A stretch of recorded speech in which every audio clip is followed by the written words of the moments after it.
Apparemment, la princesse Anne est entrée dans les appartements privés de la reine Camilla à minuit, a déposé un dossier de 60 pages sur la table et lui a signifié qu'elle ne gérait plus le domaine de Windsor. Le plus étrange n'est même pas la confrontation en elle-même, mais le fait que le roi ait donné son accord avant même qu'elle n'ait lieu.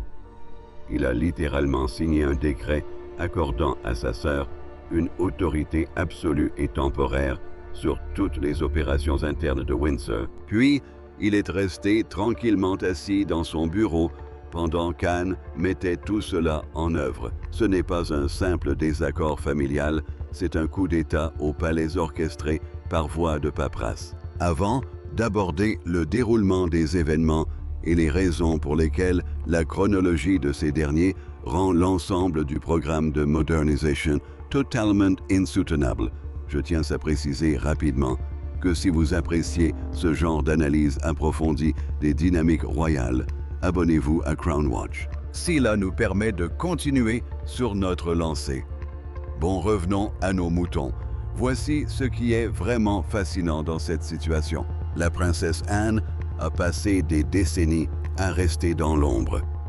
Elle ne donne pas d'interview sur ses sentiments, ne lance pas de marque de mode, se contente d'assurer jusqu'à 300 engagements par an et apparemment de mener des audits approfondis de contrats de gestion immobilière sur son temps libre. C'est là que toute cette histoire commence. Elle a eu vent de quelque chose concernant la gestion du domaine de Windsor, une sorte de nouvelle approche expérimentale des baux. Et au lieu d'envoyer un courriel véhément ou d'attendre une réunion de comité, elle s'est tout simplement rendue aux archives à l'aube et a commencé à enquêter. Elle s'y est rendue physiquement avec un thermos de thé et a commencé à comparer les actes de propriété du 19e siècle avec les contrats actuels. Typique de la princesse Anne pendant que tout le monde chuchotait dans les couloirs, elle l'a enfermée dans une pièce sans fenêtre, au cœur des archives royales, vêtue d'un pull sombre, préparait un dossier juridique. Et c'est là que réside la véritable contradiction. Le cabinet de la reine, autrement dit, l'équipe de Camilla, avait fait pression pour modifier la gestion des propriétés de Windsor. Il requalifiait les parties historiques du domaine en actifs commerciaux.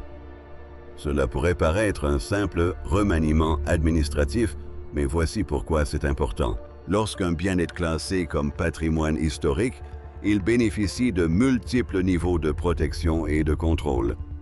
Des comités traditionnels doivent approuver toutes les modifications. Des normes de préservation sont en vigueur. Tout un système est conçu pour garantir que personne ne puisse transformer un chalet protégé en salle de réception dans l'espoir d'en tirer des revenus. Mais si l'on reclasse discrètement ce même bien comme actif commercial, ces protections ne s'appliquent plus de la même manière. On peut négocier les baux différemment, faire appel à des entreprises extérieures et prendre des décisions avec un cercle d'approbation beaucoup plus restreint. C'est précisément ce qu'a constaté la princesse Anne. Un petit groupe trié sur le volet agissant sous l'administration actuelle prenait des décisions en court-circuitant totalement le contrôle traditionnel. C'est là que je dois m'arrêter et dire que si cela est vrai, tout l'argument en faveur de la modernisation s'effondre d'une manière très concrète. Car modernizer ne signifia pas supprimer le contrôle. On peut moderniser les processus tout en maintenant des mécanismes de contrôle. On peut mettre à jour les systèmes sans pour autant reclasser les actifs protégés afin qu'ils ne soient pas soumis au même examen. Le fait qu'Anne ait découvert des accords verbaux sans valeur juridique, mais considérés comme des contrats exécutoires, laisse penser qu'il ne s'agissait pas d'efficacité, mais de contrôle. Si vous êtes convaincu que vos changements sont bénéfiques à l'institution, vous les documentez correctement, vous les présentez au conseil privé, vous recherchez le consensus. Vous ne vous fiez pas à des accords informels qui ne résisteraient pas à une vérification des documents. Et cela nous amène à la situation du Royal Lodge Point névralgique de toute cette affaire. Le discours public autour du Royal Lodge s'est surtout concentré sur le Prince Andrew, l'augmentation des coûts d'entretien et la question de savoir s'il devait y résider, mais la princesse Anne apparemment a perçu la situation sous un tout autre angle. Elle a constaté que le bureau de la reine accordait des concessions non autorisées sur les baux immobiliers, proposant des loyers réduits et des conditions flexibles, tentant de résoudre ce qui était essentiellement un problème d'image par des négociations privées qui contournaient complètement les comités de contrôle traditionnels. Du point de vue de Camilla, cela semblait probablement une solution pratique. Régler discrètement ce problème, éviter que les drames familiaux ne fassent la une des journaux montrés au roi qu'elle peut gérer efficacement une situation difficile. Mais du point de vue d'Anne, et c'est là que son raisonnement est véritablement difficile à contester, on ne peut pas créer un précédent où les droits de propriété de la couronne deviennent des monnaies d'échange privées. Car une fois qu'on agit ainsi pour une propriété, on ouvre la porte à la remise en question de tous les autres accords. La confiance du public dans la gestion des biens royaux ne repose pas sur la commodité des résultats, mais sur la légitimité du processus. Anne a donc constitué son dossier 60 pages de preuves détaillées et annotées. Elle n'a pas écrit de tribune. Elle a joint des copies des concessions foncières originales et les a placées côte à côte avec les contrats récemment modifiés. Elle a démontré comment de petites modifications apparemment anodines apportées au contrat d'entretien permettaient de contourner des comités existants depuis des générations. Elle a prouvé que le reclassement des biens patrimoniaux se faisait sans autorisation. Puis, elle a remis le dossier en main propre au secrétaire particulier de la reine et a exigé une réponse officielle sous 48 heures. Il ne s'agit pas d'une demande de dialogue, mais d'un ordre assorti d'un délai. C'est là que l'histoire prend une tournure qui, à vrai dire, donne moins l'impression d'un désaccord que celle d'un effondrement total de l'autorité administrative de la reine. L'équipe de Camilla a paniqué après avoir lu les 10 premières pages, non pas parce que Anne avait découvert des ragots ou des détails personnels embarrassants, mais parce qu'elle avait mis au jour les failles structurelles de toute leur stratégie. Ils ont tenté de rédiger une réfutation, mais se sont heurtés à un mur. Impossible de réfuter les faits. Les documents étaient là sous leurs yeux. La charte originale disait une chose, le nouveau contrat une autre, et aucun document ne permettait de comprendre comment on était passé du point A au point B. Il ne s'agit pas d'une divergence philosophique entre tradition et progrès. Il s'agit d'un échec administratif que toute personne ayant déjà travaillé dans le domaine de la conformité ou de la gouvernance reconnaîtrait immédiatement. Ce qui me frappe, c'est que tout cela aurait pu être évité. Si l'équipe de Camilla avait simplement suivi la procédure établie dès le départ, même si les démarches avaient été lentes, fastidieuses et jalonnées de résistance de la part des traditionalistes, elle aurait eu une position défendable. Elle aurait pu affirmer « Nous avons respecté la procédure, nous avons obtenu un consensus et ces changements ont été approuvés de manière légitime. » Au lieu de cela, ils ont tenté d'aller plus vite que le système ne le permettait, et quand Anne a commencé à tirer sur les fils de l'engrenage, tout s'est effondré. Cette chronologie ne tient pas la route si l'on prétend qu'il s'agissait d'une simple modernisation. Une modernisation normale laisse des traces écrites. Elle ne repose pas sur des accords verbaux sans valeur juridique. Elle ne panique pas lorsqu'on lui demande de consulter les documents. Et c'est là, à mon avis, que le choc des philosophies devient véritablement intéressant bien plus qu'une simple intrigue de palais. La princesse Anne représente quelque chose de très particulier.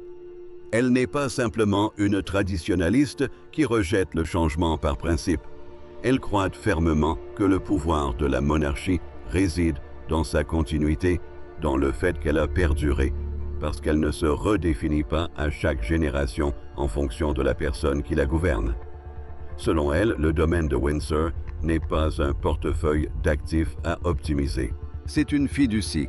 Elle appartient à l'institution et non à celui ou celle qui la dirige actuellement. Si vous commencez à la gérer comme une entreprise commerciale, vous obtiendrez peut-être des gains financiers à court terme, mais vous éroderez ce qui justifie précisément sa protection.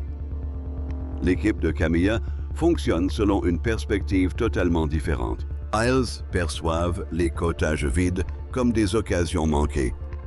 Ils entrevoient un potentiel de revenus dans les espaces événementiels et les baux modernisés.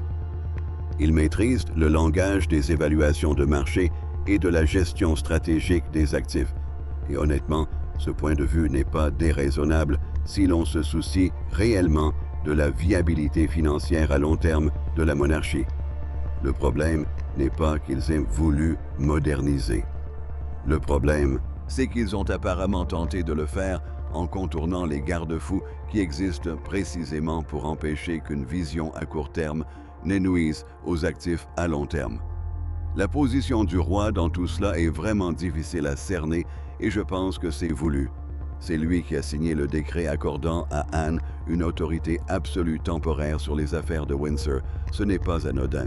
C'est un rejet direct de la méthode de gestion de sa femme et il l'a fait après qu'Anne a présenté ses conclusions, ce qui signifie qu'il a examiné les preuves et conclu que les risques qu'elle avait identifiés étaient suffisamment réels pour justifier un revirement complet du programme de modernisation. Mais ensuite, il s'est simplement retiré dans son bureau et s'est tu. Il n'a fait aucune déclaration publique. Il n'a pas tenté de médiation entre les deux parties. Il a signé le décret et s'est retiré complètement du processus. Certains des courtisans les plus âgés semblent penser qu'il s'agissait d'une stratégie. Ils croient que le roi laisse Anne faire le sale boulot de réorganiser la famille royale afin de ne pas avoir à en assumer personnellement le coût. En gardant le silence, il se dégage de toute responsabilité. Anne devient l'exécutrice, celle qui a verrouillé les services administratifs, congédié le personnel de Camilla et résilié les contrats avec les tiers. Le roi demeure la figure bienveillante qui n'avait d'autre choix que de prendre une décision difficile pour le bien de l'institution. Si cela est vrai, c'est soit un génie froid et calculateur, soit le signe qu'il était véritablement incapable de trouver une autre solution sans détruire son mariage. Que s'est-il passé ensuite? La réunion de minuit est presque plus révélatrice que la réunion elle-même. Au petit matin, l'aile administrative était bouclée. L'équipe de sécurité qui a pris place ne provenait pas du service local de Windsor. Il s'agissait d'officiers chevronnés dont plusieurs avaient servi sous le règne de la défunte reine et qui avaient amené leurs propres hommes, des personnes fidèles à la structure traditionnelle et non à l'administration en place. Ils ont immédiatement entrepris de démoderniser les protocoles du bureau. Les systèmes de réservation numérique ont été mis hors service et remplacés par des écritures comptables traditionnelles. Tous les fichiers ont été extraits du cloud et transférés vers un stockage physique sécurisé. Les pièces ont été inspectées minutieusement à la recherche de dispositifs d'écoute et de trackers cachés.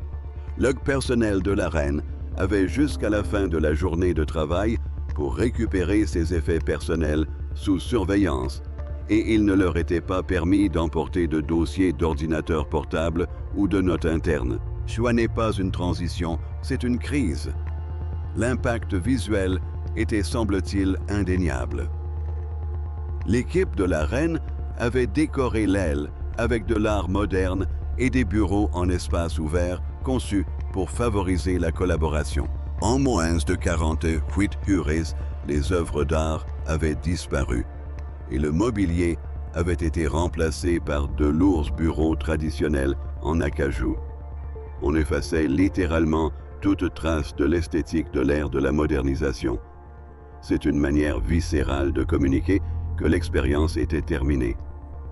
On ne se contente pas de changer les politiques, on change le mobilier, on rend impossible pour quiconque d'entrer dans cet espace et de penser que l'ancienne approche est toujours en vigueur. Et Camilla et les mêmes se trouvent désormais dans un étrange état de suspension. Elle est toujours la reine, elle conserve son titre et ses obligations publiques, mais sa capacité à gérer son emploi du temps, à diriger son personnel ou à lancer de nouveaux projets est de fait paralysée. Quiconque souhaite la contacter doit passer par le filtre de sécurité d'Anne. L'expression qui revient sans cesse est « assignation à résidence administrative » et honnêtement, ce n'est pas une exagération. Elle est physiquement au château, mais elle est coupée des rouages de son bureau. Les conseillers en qui elle avait confiance sont partis, les prestataires qu'elle avait engagés ont été licenciés. Les projets qu'elle a lancés sont examinés par un comité présidé par la princesse Anne elle-même. Ce qui me frappe sans cesse ce détail qui donne à toute cette situation des allures de drame historique plutôt que de simples conflits administratifs modernes, c'est cette unique note manuscrite figurant à la dernière page du dossier d'Anne. Il s'agissait d'un ordre signé par le roi accordant à sa sœur une autorité absolue temporaire sur toutes les opérations internes de Windsor. Anne n'est et s'est pas contentée de se présenter à cette réunion nocturne avec des preuves et des arguments. Elle s'est présentée avec un document signé qui avait déjà bouleversé la situation juridique de Camilla. La confrontation n'était pas une négociation mais une mise en demeure. La décision était déjà prise.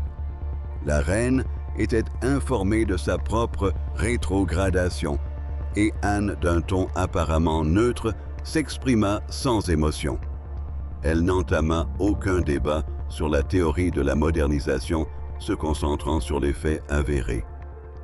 Elle annonça à Camilla que le roi avait perçu les risques et avait choisi de privilégier la stabilité de l'institution à la vision de son épouse.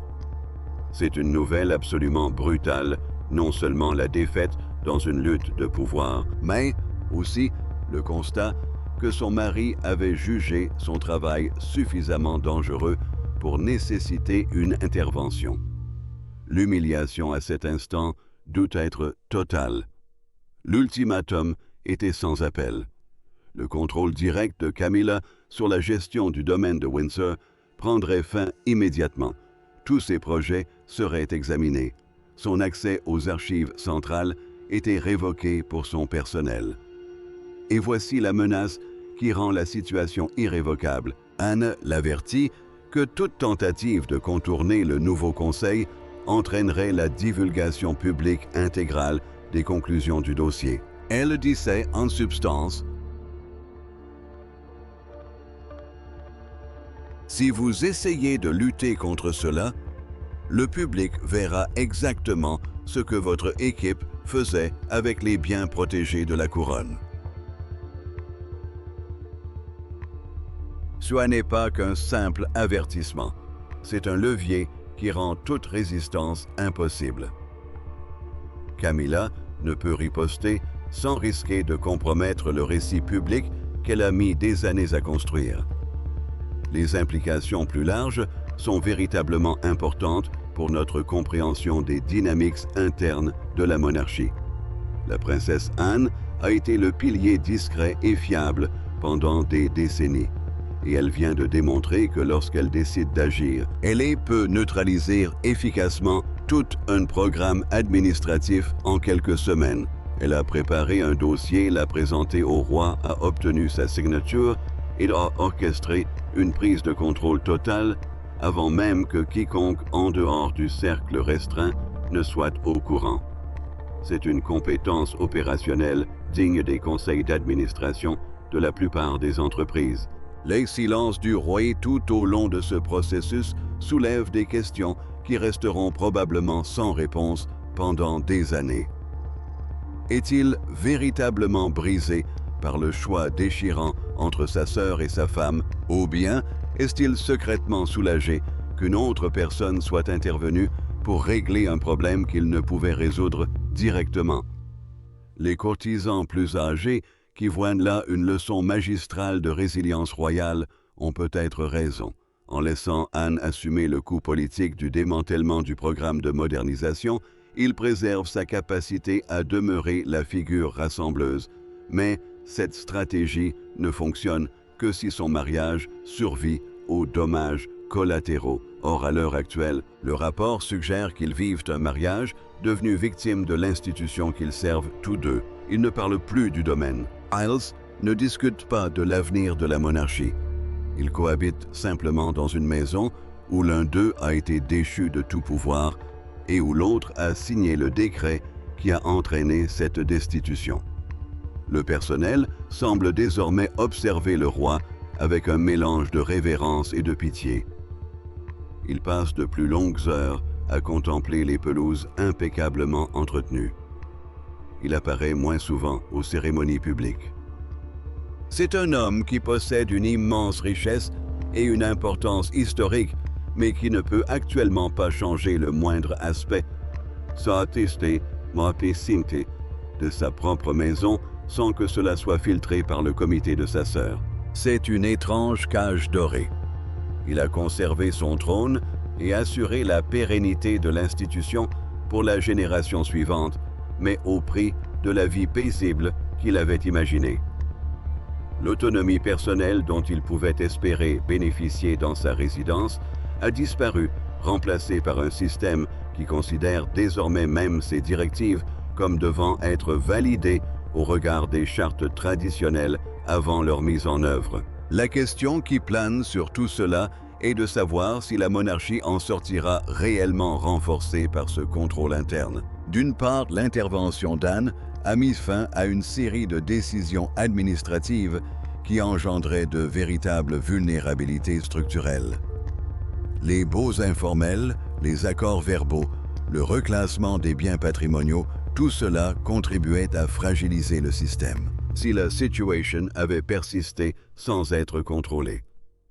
La révélation publique aurait été bien plus dommageable que tout ce qui s'est produit jusqu'à présent. De ce point de vue, Anne a fait exactement ce dont l'institution avait besoin.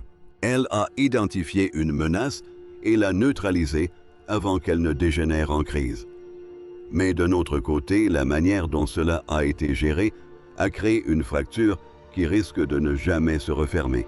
Camilla est toujours reine, certes, mais elle est une reine qui a été publiquement mise en échec et déchue de son autorité administrative par sa propre belle-sœur, avec l'aval de son époux. Ce n'est pas le genre de choses qu'on oublie aussi facilement. L'unité familiale sur laquelle repose la monarchie pour ses représentations publiques est désormais visiblement mise à rude épreuve d'une manière qui sera difficile à dissimuler. Chaque apparition publique de Camilla révélera qu'en coulisses, elle n'est plus aux commandes. Le pouvoir est revenu à l'aile traditionnaliste et ce basculement ne laisse aucune place au doute quant à l'issue du conflit. Le domaine de Windsor-Est, désormais de nouveau sous le contrôle de celle qui en connaît l'histoire mieux que quiconque. Les systèmes numériques ont été supprimés. Les œuvres d'art modernes sont entreposées. Les prestataires externes ont été congédiés. Le château a retrouvé ce qu'Anne appellerait sa vocation première, un espace régi par la continuité et la tradition, plutôt que par la logique du marché et les indicateurs de performance. La question de savoir si cela le rend plus fort ou simplement plus réfractaire aux changements nécessaires est le débat qui définira probablement le prochain chapitre de l'histoire de cette famille. Une chose est sûre, l'ère des désaccords polis est révolue. La princesse Anne ne s'est pas contentée de contester une politique. Elle a systématiquement démantelé tout un appareil administratif et l'a remplacé par ses propres hommes. Elle a utilisé les règles mêmes de l'institution pour piéger ceux qui tentaient de les contourner et elle l'a fait avec une précision chirurgicale. Avant même que quiconque en dehors du cercle restreint ne comprenne ce qui se tramait, il était trop tard. La réunion de minuit n'était pas l'apogée du conflit, mais le triomphe. Le vrai travail avait déjà eu lieu dans les archives dans le dossier et lors de la conversation discrète où le roi examinait les preuves et apposait sa signature. La bataille pour l'âme de la monarchie ne se résume pas au beau et à l'entretien des propriétés. Il s'agit de savoir si l'institution peut s'adapter sans perdre les fondements qui justifient sa préservation. Et actuellement, celle qui considère ces fondements comme non négociables détient toutes les clés.